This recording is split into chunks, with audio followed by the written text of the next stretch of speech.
আজ একটা সিম্পলের উপর খুব সুন্দর কেকের ডেকোরেশন তোমাদের শেয়ার করব। এটা ছিল বাটারস্কচ কেকের 1 পাউন্ডের অর্ডার। দেখো কত সুন্দরভাবে আমি কেকের উপর লিখে নিচ্ছি।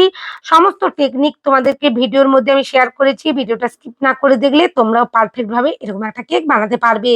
দেখো এখানে দুটো ডিম নিয়ে নিয়েছি। ডিম দুটো অবশ্যই রুম টেম্পারেচারে হতে হবে, আমি প্রত্যেকটা ভিডিও বলে থাকি। আর যেহেতু এটা 1 পাউন্ডের কেক ছিল তাই আমি দুটো ডিম নিয়েছি। খুব ভালো করে দেখো ইলেকট্রিক বিটারের সাহায্যে আমি বিট করে নিচ্ছি। আর ডিমটা যতক্ষণ না ফোমি ভাব আসবে সেই পর্যন্তই কিন্তু বিট করতে হবে। এখানে চিনি আর ডিমটা খুব ভালো করে মিশে ফোমি ভাব এসে গেছে, সেই পর্যায়ে তেল আর এসেন্স দিয়ে দিয়েছি। এখানে ভ্যানিলা এসেন্স আর বাটারস্কচ এসেন্স ইউজ করেছি আমি। তারপরে দেখো 6 সেকেন্ডের জন্য কেবলমাত্র বিট করেছি। এরপর স্টেনারের সাহায্যে আমি সমস্ত ময়দাটা চেলে চেলে 2 থেকে 3 বারে দেব আর একই ডিরেকশনে মিশিয়ে নেব। কখনোই কিন্তু এলোমেলো ভাবে মেশানো যাবে না, একই ডিরেকশনে আলতো হাতে মিশিয়ে নিতে হবে খুব ভালো করে। এই পর্যায়ে কিন্তু অবশ্যই ওটিজি বা গ্যাস ওভেন তুমি যেটার মধ্যে কেকটা বেক করো না কেন অবশ্যই প্রিহিট করতে বসিয়ে দেবে। আর এখানে দেখো বেকিং টিনটা অবশ্যই কিন্তু আগে থেকে রেডি করে রাখতে হবে বাটার পেপার আর তেল দিয়ে। 6 ইঞ্চির একটা বেকিং টিনের মধ্যে আমি কেকটা বেক করেছিলাম। সমস্ত বাটারটা ঢেলে নিয়ে আমি এখানে দেখো 30 মিনিটের জন্য বেক করে নিয়ে এসেছি ওটিজির মধ্যে। খুব ভালো করে আমার কেকের স্পঞ্জটা রেডি হয়ে গেছে। আমি ডিমোল্ড করে তোমাদেরকে লেয়ার কাট করেও দেখিয়ে দিচ্ছি। তোমাদের যাদের এরকম ব্রেন নাইফ দিয়ে লেয়ার কাট করতে অসুবিধে হয় তোমরা ভিডিও দেখানো প্রসেস অনুযায়ী করে নিও, দেখবে পারফেক্ট ভাবে একটা কেকের লেয়ার কাট হয়ে যাবে। এরপর একটা বোর্ড নিয়ে নিয়েছি, বোর্ডের মধ্যে আমি ক্রিম লাগিয়ে নিলাম, প্রথম স্পঞ্জটা বসিয়ে দিয়েছি। এরপর যেভাবে সুগার সিরাপ দিয়ে সোপ করে নেই সুগার সিরাপ দিয়ে সোপ করে নিয়েছি। বাটারস্কচ সস দিয়ে দিয়েছি। এরপর বাটারস্কচ ক্রাঞ্চটা দিয়ে ইউজ করছি।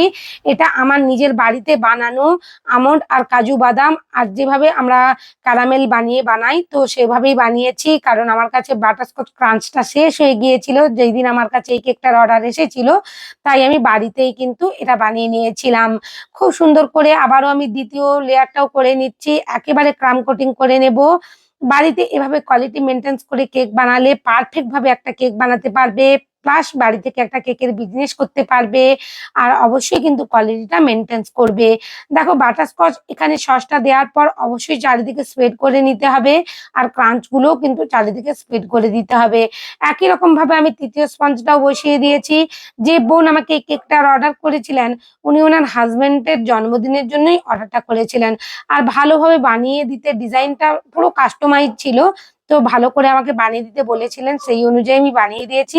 এখানে ক্রাম কোটিং করে বোর্ডটা ক্লিন করে আমি কিন্তু ফ্রিজের মধ্যে 30 মিনিটের জন্য রেখে দিয়েছিলাম। তাই অল্প ক্রিমে খুব কম সময়ে আমার কিন্তু ফিনিশিংটা এসে যাবে। আর দেখো প্যালেট নাইফ দিয়ে আমি ক্রিমটা একটু আগুপিছু করে খুব সুন্দর করে এখানে কিন্তু ফিনিশিংটা আনছি। তোমরা যারা নতুন কেক বানাচ্ছ, কেকের ফিনিশিং আনতে অসুবিধে হয়, ভিডিওয় দেখানো প্রসেস অনুযায়ী বানিও, দেখবে পারফেক্ট ভাবে তোমরা কিন্তু কেকের ফিনিশিং আনতে পারবে। আর হ্যাঁ, অবশ্যই কিন্তু ক্রিমটা অবশ্যই স্টিফি ভাবে হুইপ করবে। কখনোই কিন্তু ক্রিম কম হুইপ করলে পারফেক্ট ভাবে একটা ফিনিশিং আনতে পারবে না। দেখো এখানে আমার খুব ভালো করে ফিনিশিংটা হয়ে যাচ্ছে। উপরের অংশে আমি অল্প পরিমাণ ক্রিম দিয়েছি আর প্যালেট নাইফ দিয়ে চারিদিকে স্প্রেড করে নিচ্ছি। এভাবে ধীরে ধীরে কাজগুলো করতে হবে। এডিটিং এর জন্য মনে হচ্ছে যেন আমি খুবই দ্রুত কাজগুলো করছি, না, খুবই ধীরে ধীরে কিন্তু কাজগুলো করেছি।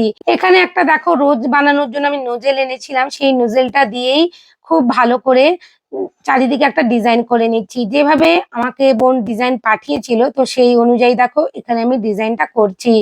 এর মাঝখান থেকেও দেখো একটা করে একই রকম ভাবে দুটো লাইন যাবে ডিজাইন, তো সেই অনুযায়ী করে নিয়েছি। রেড কালারটা আনবার জন্য আমি কিন্তু 2 থেকে 3 রকমের রেড কালার মিশিয়েছিলাম ক্রিমের মধ্যে। আর অবশ্যই কালার মেশানোর পর ফ্রিজের মধ্যে কিছুক্ষণ রেখে দিয়েছিলাম সেট করতে, যাতে ক্রিমটা যাতে মেল না হয় আর পারফেক্ট একটা ডিজাইন আনা যায়। এখানে দেখো গ্রিন কালারের ক্রিম রেডি করে নিয়ে পাইপিং ব্যাগের মধ্যে ভরে নিয়েছি। যেভাবে ডিজাইন করা ছিল আমি সেভাবেই ছবি দেখে দেখে কাজগুলো করছি। আর প্রথমে কিন্তু আমরা যে ফুলের তোড়ার যে একটা স্টিক থাকে তো সেই স্টিকটাই করে নিলাম গ্রিন কালারের। এরপর ছোট্ট একটা 5 নম্বরের নোজেল দিয়ে, নূর 5 নম্বর নোজেল দিয়ে ডিজাইন করে নিচ্ছি। এইভাবেই ফ্লাওয়ার গুলো করা ছিল। আর একটু মাঝের অংশ থেকে লিপ করা ছিল, আমি একই পাইপিং ব্যাগ দিয়ে কিন্তু লিপটা করে নিয়েছিলাম। আর এখানে কোনো রকমের লিফ নোজেল ইউজ করছিলাম না, কারণ এখানে খুবই ফ্লাওয়ার গুলো ছোট ছোট একটা নোজেল দিয়ে বানানো হয়েছিল। তাই এই কেকের ডেকোরেশনটা তোমাদের ভালো লাগলে অবশ্যই, কাস্টমার যদি কোনো রকমের ডিজাইন না দেয় তোমরা বানিয়ে দিতে পারো। সিম্পলের উপর খুব সুন্দর দেখতে হয়। কালারটা তোমরা কম বেশি দিতেই পারো, কোনো অসুবিধে নেই। সাইডের অংশ থেকেও আমি একই নোজেল দিয়ে, যে নোজেলটা দিয়ে আমি ফ্লাওয়ার করেছি, একটা ডিজাইন করে দেব। যেভাবে ডিজাইন করা ছিল সেভাবেই কিন্তু আমি এখানে কাজটা করছি। কেকটা আমার একেবারে কমপ্লিট, শুধুমাত্র কয়েকটা পাল উপর থেকে আমি ডেকোরেশনে করে দেব, আর হার্ট শেপ কয়েকটা দিয়ে দেব। দেখো আমি একটু সাইডের অংশ থেকে ছেড়েই করছি, কারণ রেড কালারের ক্রিমটা প্রায় শেষেরই পথে, হাতে মেল্ট হয়ে যাওয়ারই মতন হচ্ছিল। তাই আমি একটু সামনের অংশটা যাতে পারফেক্ট আসে করে নিয়েছি। এখানে যে ফ্লাওয়ারের বুকের মতন করা হয় বা একটা যে রিবনের মতন বাঁধা হয় ফ্লাওয়ার স্টিক গুলোতে, সেইভাবেই ইয়েলো কালারের ক্রিম রেডি করে আমি কিন্তু করে নিয়েছি, যাতে আরো দেখতে ভালো লাগে। আর চার অংশ থেকে দেখো আমি কয়েকটা ডেকোরেশনের জন্য এরকম হার্ট শেপ দিয়ে দিলাম। আর সাইডের অংশ থেকে কিন্তু হ্যাপি বার্থডে লেখাটাও লিখতে হবে। এখানে রেড কালারেরই লেখা ছিল, আমার কাছে ইয়েলো কালারটা বেশি ছিল বলে আমি এটা দিয়ে লিখে দিয়েছিলাম হ্যাপি বার্থডে। আর সাইডের অংশ থেকে আমি যে হোয়াইট কালারের ছোট্ট ছোট্ট পালগুলো পাওয়া যায় সেটাই স্প্রেড করে নিয়েছি। আর এখানে হ্যাপি বার্থডে যে উনি যে ওনার হাজবেন্ডের নাম দিয়েছিলেন, তো সেই অনুযায়ী লিখে দিয়েছি।